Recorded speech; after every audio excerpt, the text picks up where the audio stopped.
आज हम लोग एनसीईआरटी का क्लास 11 का हिंदी का एक चैप्टर पांडे बेचन शर्मा उग्र के द्वारा लिखित उसकी माँ पढ़ेंगे। क्लास 11 हिंदी अंतरा बुक का। पांडे बेचन शर्मा उग्र का जन्म कब हुआ था? तो पांडे बेचन शर्मा उग्र का जन्म उत्तर प्रदेश के मिर्ज़ापुर जिले के एक चुनार नामक गांव में हुआ था। अब देखिए, इसका गांव में हुआ है तो नॉर्मल सा बात है, इनको ज़्यादा थोड़ा अभाव में भी इनका जीवन बीता है। तो लिखा गया है, परिवार में अभावों के कारण उन्हें व्यवस्थित शिक्षा पाने का सुयोग नहीं मिला, मगर अपनी नैसर्गिक प्रतिभा। अब एक वर्ड आता है नैसर्गिक। ये सब वर्ड कभी कभी जब आप सीनियर क्लास में जाइएगा तो कंडीशन में पूछ देता है कि नैसर्गिक का सही स्पेलिंग क्या है। तो अभी से ही सब स्पेलिंग भी ध्यान में रखिएगा। तो नैसर्गिक प्रतिभा, नैसर्गिक मतलब एक अच्छी प्रतिभा और साधना से उन्होंने अपने समय के अग्रणी गद्य शिल्पी के रूप में अपनी पहचान बनाई। गद्य मतलब कहानी, शिल्पी मतलब शिल्प करना, मतलब लिखना। कहानी लिखने के रूप में अपनी पहचान बनाई। अपने तेवर और शैली के कारण उग्र जी अपने समय के चर्चित लेखक रहे। अपने कवि मित्र निराला की तरह उन्हें भी पुरातन पंथियों की कठोर विरोध का सामना करना पड़ा। उनके एक कवि मित्र का नाम क्या दिया हुआ है? निराला जी। पूरा नाम यदि हम बोलें तो सूर्यकांत त्रिपाठी निराला की तरह उन्हें भी पुरातन पंथी मतलब जो बदलाव नहीं चाहते हैं, वैसे लोगों से कठोर विरोध का सामना करना पड़ा। पत्रकारिता से उग्र जी का सक्रिय संबंध था। वे आज विश्वामित्र, स्वदेश, वीणा, स्वराज और विक्रम के संपादक रहे। यानी कि उन्होंने कई सारी किताबें भी लिखी है। सॉरी, संपादक रहे, इसका मतलब है कि ये सब एक छोटी पत्रिका होगी, उस पत्रिका में ये एडिटिंग का काम करते होंगे। ठीक है। लेकिन मतवाला मंडल के प्रमुख सदस्य के रूप में उनकी प्रमुख पहचान रही है, विशेष पहचान रही। उग्र जी ने शताधिक कहानियां लिखी है। शताधिक मतलब 100 से भी अधिक कहानियां उग्र जी ने लिखी है। जैसे पंजाब की महारानी, रेशमी, पोली इमारत, चित्र विचित्र, कंचन सी काया, काल कोठरी, ऐसी होली खेलो, लाल, कला का पुरस्कार आदि में संकलित है। तो इन्होंने क्या किया है? 100 से भी अधिक कहानियां लिखी है। इसके अलावा उन्होंने कुछ उपन्यासों की भी रचना की है। उपन्यास किसको बोलते हैं? तो कई सारी कहानियों का संग्रह उपन्यास कहलाता है। तो चंद हसीनों के खतूत, बुधुआ की बेटी, दिल्ली का दलाल, मनुष्यानंद आदि अनेक यथार्थवादी उपन्यास की रचना भी उन्होंने की है। कहानी और उपन्यास के अतिरिक्त आत्मकथा, संस्मरण, आत्मकथा मतलब किसी के जीवन की कथा, अपनी कथा। संस्मरण मतलब याद के आधार पर, जैसे मान लेते हैं हम यहाँ से रांची गए, उसके याद के आधार पर मैंने पूरा लिख दिया। रेखा चित्र, रेखा चित्र का मतलब हो जाता है किसी व्यक्ति के बारे में बहुत विस्तार से बता देना, उसी को रेखा चित्र बोलते हैं। आदि के क्षेत्र में उनकी लेखनी गतिशील रही। उनकी आत्मकथा अपनी खबर साहित्य जगत में बहुत चर्चित रही थी। कौन सा? उनकी अपनी आत्मकथा, अपनी खबर, जो क्या है? उनकी आत्मकथा है। यह साहित्य जगत में बहुत ज़्यादा चर्चित रही थी। और उन्होंने महात्मा, ईशा, नाटक और ध्रुव धारक खंड काव्य की भी रचना की है। उन्होंने कई सारी चीज़ों की रचना भी की, ये भी आपको ध्यान रखना है। उग्र जी की कहानियों की भाषा सरल, अलंकृत और व्यवहारिक है, जिसमें उर्दू के व्यवहारिक शब्द भी अनायास ही आ जाते हैं। देखो, उर्दू का शब्द अगर किसी में मिला दिया जाए ना तो सेंटेंस बहुत अच्छा हो जाता है। जैसे कि अगर हम बोले कि अरे तुम तो एकदम बिल्कुल कातिलाना लग रही हो, तो भाई इसको लगेगा कि भाई मेरा तारीफ हो रहा है कि मैं बहुत सुंदर लग रही हूँ। हिंदी में बोलेंगे तुम हत्यारिन लग रही हो, तो बोलेंगे सर कितना खराब गाली देते हैं, हत्यारिन कहीं बोलना चाहिए। तो ये खराब वर्ड हो जाता है, लेकिन कातिलाना वर्ड अच्छा लगता है सुनने में। तो इसलिए ये क्या करते हैं? उर्दू शब्द भी डालते हैं। भावों को मूर्तिमंत करने में इनकी भाषा अत्यधिक सजीव और सशक्त कही जाती है, जो पाठक के मर्म स्थल पर सीधा प्रहार करती है। देखो, कुछ कुछ कहानी ऐसा होता है जो कहानी काफ़ी ज़्यादा लोगों को पसंद आ जाता है। पांडे बेचन शर्मा उग्र जो है, जब भी बात करते हैं या उनकी कहानियाँ जो होती है, वे उनके मर्मस्थल पर सीधा प्रहार करती है। भावों के अनुरूप इनकी शैली भी क्या है? व्यंगपरक है। इनकी कहानी में उसकी माँ, सांप, कला का पुरस्कार, जल्लाद और देशभक्त आदि विशेष प्रसिद्ध है। यानी कि इन्होंने जो जो कहानियाँ लिखी थी, उसकी कहानी में प्रसिद्ध कहानियाँ कौन कौन सी है? उसकी माँ, सांप, कला का पुरस्कार, जल्लाद और देशभक्त। उग्र जी जो हैं प्रेमचंद युगीन कहानीकार है, मतलब कि प्रेमचंद जी के युग के टाइम में ही, जब प्रेमचंद का जन्म हुआ होगा, उसी के आसपास में पांडे बेचन शर्मा उग्र का भी जन्म हुआ था, और उसी टाइम के ये कहानीकार है। और उस समय की मुख्य प्रवृत्ति क्या थी कि कहानियों में समाज सुधार की बात की जाती थी कि समाज सुधार कैसे किया जाएगा। उसकी माँ कहानी देश की दुर्व्यवस्था से चिंतित युवा पीढ़ी के विद्रोह को एक नए रूप में प्रस्तुत करती है। यह युवा पीढ़ी देश की दुर्व्यवस्था का जिम्मेदार शासन तंत्र को मानती है, इस शासन तंत्र को उखाड़ फेंकना चाहती है। दुष्ट व्यक्ति नाशक राष्ट्र के सर्वनाश में अपना योगदान ही इस पीढ़ी का सपना है कि भाई किसी प्रकार करके क्या करना है। जो शासन तंत्र था, मतलब उस वक्त किसका शासन चल रहा था, ब्रिटिश का, तो ब्रिटिश को हटाना ही प्रमुख उद्देश्य था। यथार्थ के तूफानों से बेपरवाह यह पीढ़ी जानती है कि नष्ट हो जाना तो यहाँ का नियम है, जो संवारा गया है वह बिगड़ेगा ही। सीधा सा भी बोले मेरा बाल पूरा संवारा हुआ था लेकिन थोड़ा बिगड़ चुका है और 2 घंटे के बाद और बिगड़ जाएगा, तो कोई भी चीज़ जो संवारा जाता है वह बिगड़ेगा ही। हमें दुर्बलता के डर से अपना काम नहीं रोकना चाहिए। कर्म के समय हमारी भुजाएं दुर्बल नहीं, भगवान की शस्त्र भुजाओं की सखियां हैं। नई पीढ़ी का यह विद्रोही स्वर राज सत्ता से विद्रोह की मसाल लिए खड़ा हुआ है। मतलब ये बताया जा रहा है, ये कहानी तब लिखी गई होगी जब ब्रिटिश लोग का शासन होगा, तो इन सब में इस सब बातों की झलक मिलती है कि किस प्रकार ब्रिटिश से को छोड़ा जा सके, अलग किया जा सके। कहा जा रहा है वहीं पूर्ववर्ती पीढ़ी का बुद्धिजीवी समाज अपनी सुविधा के लिए राज सत्ता के तलवे चाटने को तैयार है। इन दोनों के बीच में खड़ी है एक माँ जो अपना बेटा चाहती है, अपना लाल। मतलब इसमें जो कहानी है एक लाल नाम के एक लड़के की कहानी है, ठीक है, और उसकी खुशहाली। अब कह रहा है लेकिन समाज के 2 सिरों के बीच खड़ी ममतामयी माँ लाख कोशिशों के बावजूद व्यवस्था की चक्की से अपने बेटे को बचा नहीं पाती। पूरी कथा में व्याप्त तत्कालीन जनमानस, स्वाधीनता आंदोलन और माँ की ममता का चित्र दिया गया है। अब चलिए कहानी स्टार्ट करते हैं। दोपहर को जरा आराम करके उठा था। अब देखो लेखक जो है, लेखक का नाम क्या बताए थे, पांडे बेचन शर्मा उग्र, एक ही आदमी का नाम है, बड़ा सा नाम दे दिया। दोपहर को जरा आराम करके उठा ही था, अपने पढ़ने लिखने के कमरे में खड़ा खड़ा बड़ी अलमारियों में सजे पुस्तकालय की ओर निहार रहा था।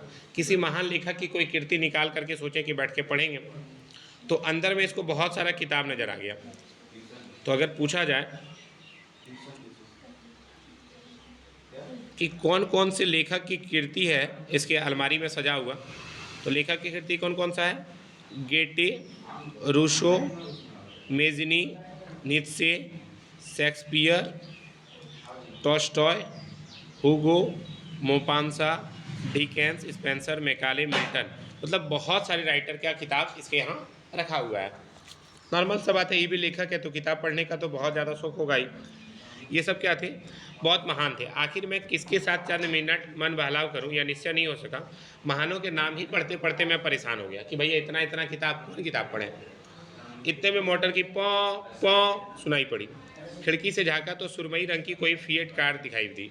देखिए आप लोग का एग्जाम में क्वेश्चन कैसे पूछेगा, आपसे पूछ देगा कि पांडे बेचन शर्मा के घर में कौन से रंग की कार आई थी। एकदम छोटा क्वेश्चन पूछेगा, ध्यान रखिएगा। तो कौन सी कार आई थी, सुरमई रंग की कोई फिएट कार आई थी। मैं सोचा कोई मित्र पधारे हैं, मैंने सोचा चलो महानों से जान बची। अब अपना दिन किससे काटेंगे, अपने दोस्तों से बात करके। जब नौकर ने सलाम कर आने वाले का काट दिया। अच्छा देखो नौकर सलाम कर रहा है, मतलब बड़ा आदमी का घर होगा या छोटा आदमी का, बड़ा आदमी का घर होगा, तभी तो नौकर आके सलाम कर रहा है इसको, और काट दिया। तब मैं कुछ घबराया। उस पर शहर के पुलिस सुप्रिटेंडेंट का नाम छपा था। कौन आए थे, शहर के पुलिस सुप्रिटेंडेंट, याद रखिएगा। तो अगर पूछा जाए सुरमई रंग की फिएट कार से कौन आए थे, तो सुरमई रंग की फिएट गाड़ी से पुलिस सुप्रिटेंडेंट आए थे। पुलिस पति भीतर आए। मैंने हाथ खोल मिलाकर चक्कर खाने वाली एक गद्दीदार कुर्सी पर उन्हें आसन दे दिया। वे व्यापारिक मुस्कुराहट से लैस होकर बोले, इस अचानक आगमन के लिए आप मुझे क्षमा कीजिएगा। देखो पुलिस भी आया है लेकिन क्षमा मांग रहा है, बड़ा आदमी का थोड़ा घर है। और मेन बात है कोरम पूरा कर रहा है। को तो बोला आज्ञा हूँ, मैंने भी नम्रता से कहा। उन्होंने पॉकेट से एक डायरी निकाली, डायरी से एक तस्वीर। बोले देखिए जरा इसको पहचानते हैं। बोला हाँ पहचानता हूँ, जरा सामते हुए मैंने बताया। बोला इसके बारे में मुझे आपसे कुछ पूछना है। बोला पूछिए।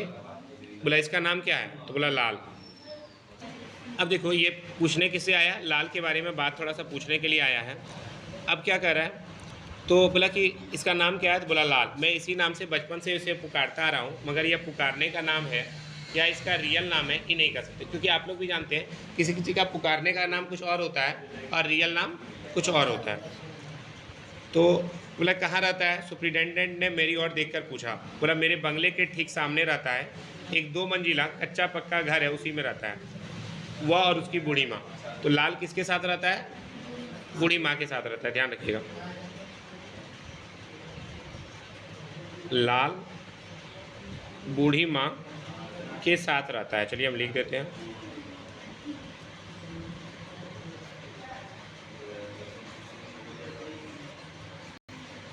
लाल बूढ़ी माँ के साथ रहता है।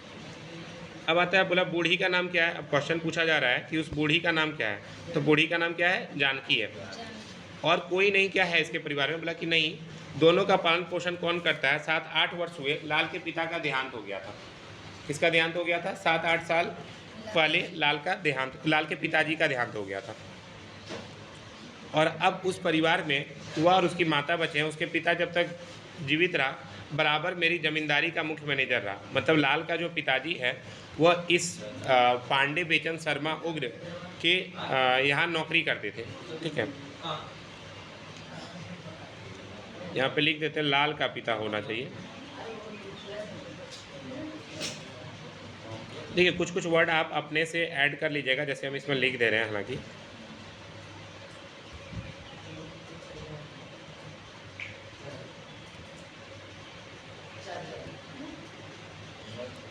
तो लाल का पिता जो है उसके यहाँ जमींदारी का मुख्य मैनेजर रहा।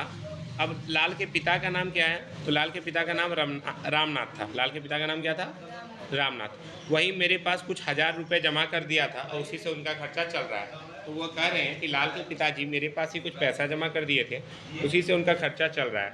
लड़का कॉलेज में पढ़ रहा है। कौन? लाल जो है कॉलेज में पढ़ता है अभी।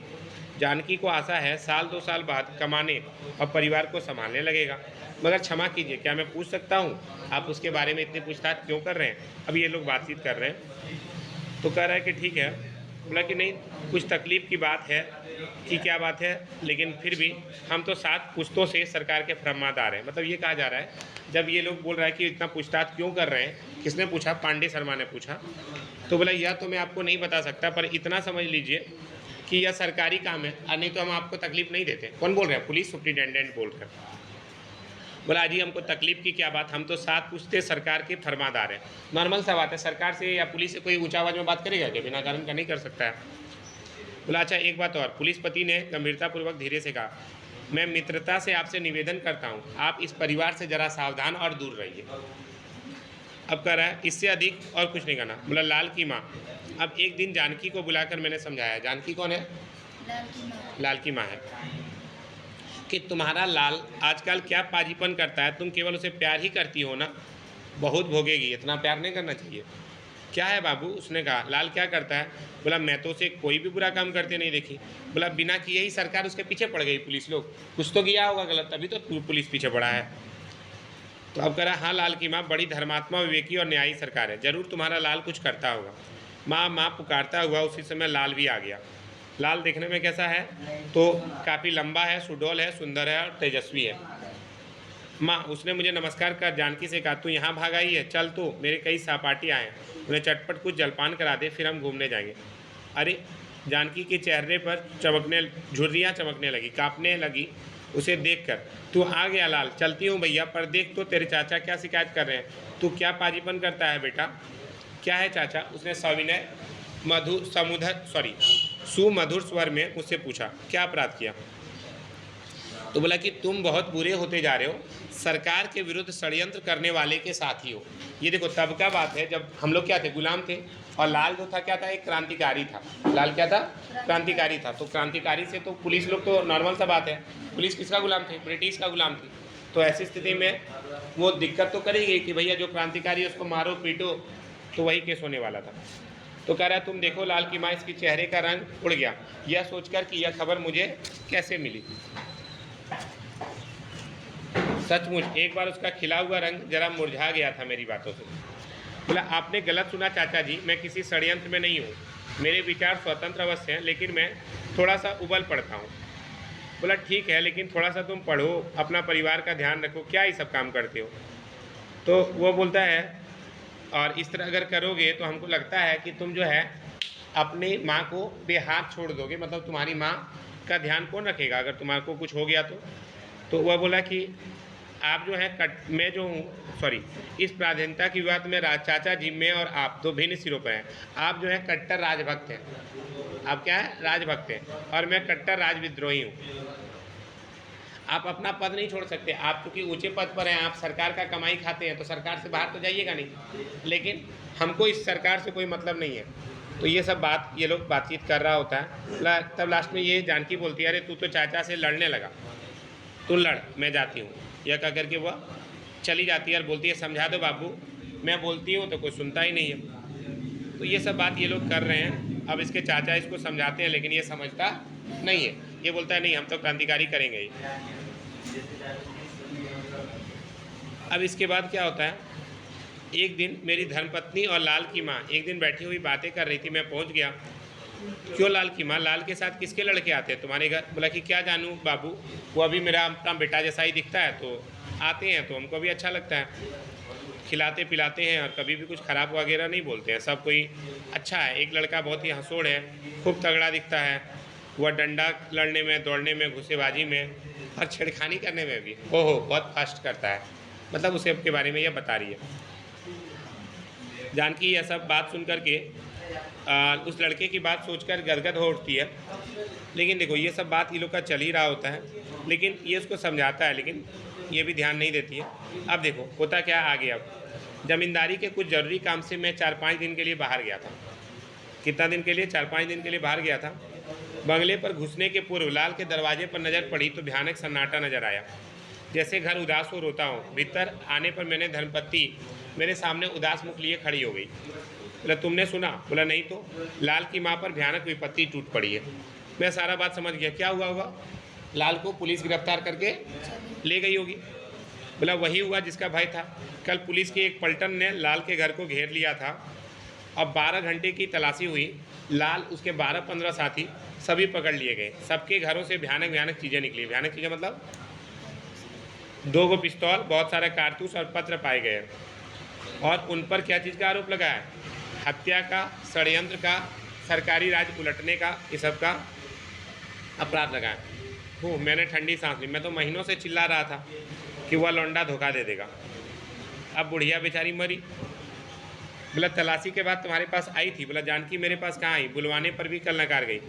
नौकर से कहलाया, पराठे बना रही हूँ, हलवा तरकारी भी बनाना है, नहीं तो वे बिल्हड़ बच्चे हवालात में मुरझा न जाएंगे। जेल वाले और उत्साही बच्चों की दुश्मनियाँ सरकार उन्हें भूखे मार डालेगी। इसके बाद क्या होता है, 1 साल तक मुकदमा चलता है। ये भी ध्यान रखना है। कितने साल मुकदमा चला है? 1 साल। कोई भी अदालत के कागज उलट कर देख सकता है। सीआईडी ने और उनके प्रमुख सरकारी वकील ने लड़कों पर बड़े बड़े दोषारोपण किए। चारों ओर गुप्त समितियां कायम की, खर्चे और प्रचार के लिए डाके डाले और सरकारी अधिकारियों के यहाँ छापा मारकर शस्त्र एकत्र किए। ये सब बात, सभी बातें सरकार की ओर से प्रमाणित भी कर दी गई। और लड़कों के पीठ पर कोई था क्या? नहीं। वो लोग का कोई सपोर्टर था क्या? नहीं। उसका बगल वाला चाचा जो अमीर है वो भी तो सपोर्ट नहीं किया था। और उनकी पैरवी में सबसे अधिक परेशान कौन रहती थी? वह बूढ़ी रहती थी। वह लोटा, थाली, जेवर आदि बेच बेचकर सुबह शाम उन बच्चों को भोजन पहुंचाती, फिर वकीलों के यहाँ जाकर दांत निपोड़ती, गिड़गिड़ाती कि सब झूठ है, ये सब बात कुछ नहीं है, ये सब पुलिस वालों ने ज़बरदस्ती कर रहे हैं। तो ये सब बात ये करी होती है। लेकिन कोई इसका बात पर भरोसा करेगा क्या? नहीं। जब रियल में तुम्हारे घर से बंदूक मिला है तो कौन भरोसा करेगा? वे लड़के केवल बात नहीं है, मैं भगवान का चरण छूकर कह सकती हूँ, तुम जेल में देख के आओ वकील बाबू, वो फूल सा बच्चा क्या हत्या करेगा? रियल में उस लोग हत्या भी नहीं किया था, कुछ आरोप भी लगाया गया था। उसका तन सूख कर कांटा हो गया। उसका अंत तक विश्वास रहा कि यह सब पुलिस की चालबाजी है। अदालत में जो है दूध का दूध, पानी का पानी होगा। लेकिन अदालत ने भी क्या किया, उस बंगल लठेत को, 2 और लड़कों को फांसी की सज़ा सुना दी। ये आपको ध्यान रखना है, किसने किसको क्या सुनाई। तो ऊंची अदालत ने बंगट लठेत को, 2 और लड़कों को फांसी और 10 को 10 वर्ष से 7 वर्ष तक की कड़ी सज़ा सुना दी। वह अदालत के बाहर खड़ी थी। बच्चे बेड़ियाँ बजाते मस्ती में झूमते बाहर आए। सबसे पहले उस बंगड़ की नज़र उस पर पड़ी। माँ, वह मुस्कुराया, अरे हम तो हलवा खिला खिला कर तूने गधे सा तगड़ा कर दिया, फांसी की रस्सी टूट जाएगी। मतलब बच्चे लोग क्या कर रहे हैं, मजाक कर रहे हैं, लेकिन तुम स्वयं सूख कर काटा हो गई है। क्यों पगली, तेरे लिए घर में खाना नहीं है क्या? तो ये लोग सब बातचीत इसी तरह कर रहे होते हैं। लेकिन बच्चे लोग क्या करते हैं, मतलब भले उनको फांसी मिलने वाला है लेकिन वे लोग उदास नहीं है। और बोला कि ठीक है, हम लोग फिर आएंगे, टेंशन मत लो, हम लोग जाएंगे और फिर आएंगे, तेरी गोद में खेलेंगे, तुझे कंधे पर उठाकर इधर से उधर दौड़ेंगे। अब बोला कि अब ये लोग इसी तरह का बात कर रहा है। उसके बाद क्या होता है, जब से लाल और उसके साथी पकड़े गए, शहर या मोहल्ले का कोई भी आदमी लाल की माँ से मिलना भी नहीं चाहता था। मेरा स्वयं, अब लेखक बोल रहा है, मेरा भी लाल की माँ से थोड़ा प्रेम था, लेकिन उस बेचारी बूढ़ी पर, मगर मैं भी बराबर दूर ही रहा। कौन जाएगा उससे मिलने, झूठों का कोई पुलिस वगैरह होगा तो दिक्कत हो जाएगा। अब क्या कर रहा है, उस दिन बयालू करने के बाद कुछ देर के लिए पुस्तकालय वाले कमरे में गया तो मैंने देखा मेजनी की एक जिल्द निकाल कर खोली। मेजनी का नाम सुने हो ना तुम लोग? कौन था मेजनी? क्लास 10 में पढ़ के आए हो। इटली का जूसेपे मैत्सिनी, याद आया? एक क्रांतिकारी था। तो भाई वही है, शॉर्ट में उसको मेजनी भी बोलते हैं। तो पहले ही पन्ने पर पेंसिल की लिखावट देखकर चौंका। वे लाल के हस्ताक्षर थे। मुझे याद पड़ गया 3 साल पहले वह किताब जो है मांग करके ले गया था। तो एक चीज़ ध्यान रखना है, मेजनी की एक जिल्द, देखो मेजनी की एक जिल्द पर किसके हस्ताक्षर थे? लाल के हस्ताक्षर थे। तब हमको जो है उसके मन में बड़ा मोह उत्पन्न हुआ उस लड़के के लिए। उसके पिता रामनाथ की दिव्य और स्वर्गीय तस्वीर मेरे आंखों के आगे नाच गई कि लाल की माँ पर उसके सिद्धांतों, विचारों या आचरणों के कारण जो वज्रपात हुआ था, उसका एक ठेस मुझे उसके हस्ताक्षर को देख करके लगी कि भाई लाल जो कर रहा था वह सही कर रहा था। पर दूसरे ही क्षण पुलिस सुपरिटेंडेंट का ध्यान आ गया। उसकी भूरी डरावनी अमानवीय आंखें, मेरी आप सुखी तो जग सुखी, मैं वैसे ही चमक उजड़ पड़ी। तो इसको भी जो है थोड़ा ख़राब भी लगा। मैंने मेज पर से रबड़ उठाया, उसके नाम को उधेड़ने लगा। उसी समय मेरी पत्नी के साथ लाल की माँ वहाँ आ गई। उसके हाथ में एक पत्र था। अरे मैं अपने को रोक ना सका। लाल की माँ, तुम तो बिल्कुल पीली पड़ गई हो। पीली पड़ गई मतलब सूख गई हो, कांटा हो गई हो। तुम इस तरह मेरी ओर निहारती हो मानो कुछ देखती ही नहीं हो। यह हाथ में क्या है? उसने चुपचाप मेरे हाथ में दे दिया। उस पर जेल की मुहर थी। सज़ा सुनाने के बाद वह वहीं भेज दिया गया था। मैं पत्र निकाल कर पढ़ने लगा। वह उसकी अंतिम चिट्ठी थी। बोला, माँ जिस दिन तुम्हें यह पत्र मिलेगा उसके सवेरे में बाल अरुण की किरण रथ पर चढ़कर उस ओर चला जाऊंगा। बाल अरुण की किरण रथ पर मतलब सुबह सुबह सूर्योदय होने से पहले ही मैं कहाँ चला जाऊंगा? फांसी पर चढ़ जाऊंगा और यमलोक चला जाऊंगा। मैं चाहता तो अंत समय तक तुमसे मिल सकता था, मगर इससे क्या फ़ायदा? मुझे विश्वास है तुम मेरी जन्म जन्मांतर की जननी ही रहोगी, मतलब माँ ही रहोगी। मैं तुमसे दूर कहाँ जा सकता हूँ माँ? जब तक पवन सांस लेता है, सूर्य चमकता है, समुद्र लहराता है, तब तक कौन मुझे तुम्हारी करुणामयी गोद से दूर खींच सकता है? दिवाकर थमा रहेगा, अरुण रथ लिए जमा रहेगा। मैं, बंगड़ व यह सभी तेरे इंतजार में रहेंगे। हम मिले थे, मिले हैं, मिलेंगे। हाँ माँ, तेरा लाल। कांपते हाथ से पढ़ने के बाद पत्र को मैंने उस भयानक लिफाफे में भर दिया, क्योंकि देखो बूढ़ी माँ तो पढ़ नहीं सकती थी ना, इसलिए इसके पास पढ़वाने लाई थी। मेरी पत्नी की विकलता हिचकियों पर चढ़कर कमरे को करुणा से कपाने लगी, मगर वह जान की ज्यों की त्यों लकड़ी पर झुकी पूरी खुली और भावहीन आंखों से मेरी ओर देखती रही, मानो वह कमरे में थी ही नहीं। क्षण भर बाद हाथ बढ़ाकर मौन भाषा में उसने पत्र मांगा, फिर बिना कुछ कहे कमरे के फाटक के बाहर हो गई। डुगुर डुगुर लाठी टेकती हुई चली गई। इसके बाद शून्य सा होकर मैं धम सा कुर्सी पर गिर पड़ा। माथा चक्कर खाने लगा। उस पाजी लड़की के लिए नहीं, सरकार की क्रूरता के लिए नहीं, उस बेचारी भोली बूढ़ी जानकी लाल की माँ के लिए। आह, वह कैसी स्तब्ध थी। उतनी स्तब्धता किसी दिन प्रकृति को मिलती थी तो आंधी आ जाती थी, समुद्र पाता तो बौखला जाता। लगभग 1 घंटा ही बैठ गया। जब 1 का घंटा बजा तो मैं जरा सगमगाया। ऐसा मालूम पड़ने लगा मानो हरारत पैदा हो गई है माथे में, छाती में, रग में। पत्नी ने आकर कहा, क्या बैठे ही रहोगे, सोओगे नहीं? मैंने इशारे से उन्हें जाने को कहा। फिर मेजनी की जिल्द पर नजर गई, उसके ऊपर पड़े रबड़ पर भी। फिर अपने सुखों को, जमींदारी की धनिक जीवन, उस पुलिस अधिकारी की निर्दय नीरस निस्सार आंखों को। तभी फिर रबड़ उठाकर मैंने उस पाजी के पेंसिल खचित नाम पुस्तक की छाती पर से मिटा डालना चला। माँ, मुझे सुनाई पड़ा। ऐसा लगा गोया लाल की माँ करा रही है। मैं रबर हाथ में लिए दहलते दिल से खिड़की की ओर गया। लाल के घर की ओर कान लगाने पर सुनाई ना पड़ा। सोचने लगा कि भरम होगा, भला ऐसा कोई माँ कैसे पुकार सकता, वो तो मर गया होगा अब तक। और रामनाथ के मरने पर भी वह ऐसे नहीं घिघियाई जैसे साधारण स्त्रियां ऐसे अवसर पर तड़पा करती, लेकिन इसको फिर भी थोड़ा दुख लग रहा था। मैं पुनः सोचने लगा उस नालायक के लिए वह क्या नहीं करती थी। नालायक किसको कहा जा रहा है? लाल को कहा जा रहा है नालायक। खिलौने की तरह, आराध्य की तरह वह उसे दुलारती सवारती फिरती थी। आ रे छोकरे माँ, फिर वही आवाज़, जरूर जानकी रो रही है, जरूर वही विकल व्यथित विवश बिलख रही है। हाय री माँ, अभागिन वैसे ही पुकार रही है जैसे वह पाजी गाकर मचलकर स्वर को खींचकर उसे पुकारता था।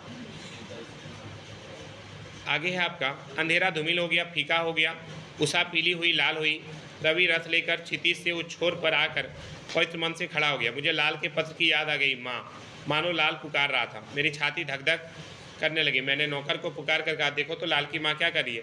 जब वह लौट कर आया तब एक बार मैंने पुनः मेज और मेजनी के सामने खड़ा था, हाथ में रबड़ लिए उसी उद्देश्य के लिए।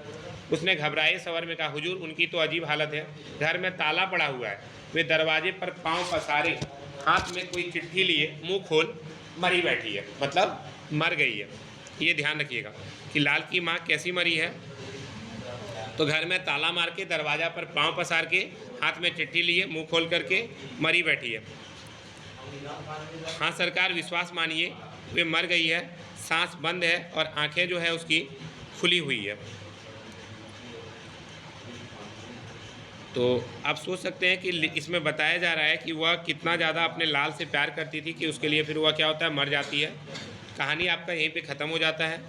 अगर आपको मेरा वीडियो अच्छा लगा हो तो लाइक, कमेंट, शेयर, सब्सक्राइब कर दीजिएगा। मैं आशीष सर आपके साथ, मेरा फ़ोन नंबर ये है, अगर किसी को कॉल पर बात करनी हो तो कर सकते हैं। Thank you so much.